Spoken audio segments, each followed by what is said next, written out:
2024 সালের আগস্টে শেখ হাসিনার পতনের পর বাংলাদেশ ভারত সম্পর্কে টানাপোড়েন বাড়তে শুরু করে। অন্তর্বর্তী সরকারের শাসনামলে দুই দেশের মধ্যে অন্তত 5টি গুরুত্বপূর্ণ ইস্যুতে উত্তেজনা দেখা দিয়েছে, যার মধ্যে রয়েছে শেখ হাসিনাকে ফেরত চাওয়া, বাণিজ্য নিষেধাজ্ঞা, ভিসা কড়াকড়ি, পুশ ইন এবং সীমান্ত হত্যা।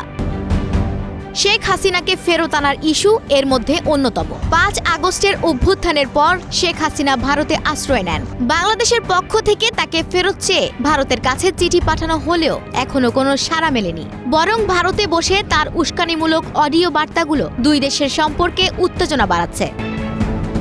ভারত ইতিমধ্যে 3 দফায় বাংলাদেশের ওপর বাণিজ্য বিধিনিষেধ আরোপ করেছে। এতে বাংলাদেশের পণ্য রপ্তানি ও আমদানি বাধাগ্রস্ত হয়েছে। বিশেষ করে কলকাতা বিমানবন্দর ব্যবহার বন্ধ, স্থলবন্দরের পণ্যের নিষেধাজ্ঞা ও আমদানিতে নিয়ন্ত্রণ, এসব পদক্ষেপের কারণে দ্বিপাক্ষিক সম্পর্কে টানাপোড়েন বেড়েছে।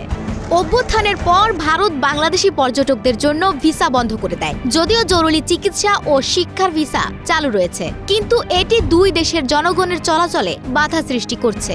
বাংলাদেশও পাল্টা ব্যবস্থা নিয়েছে।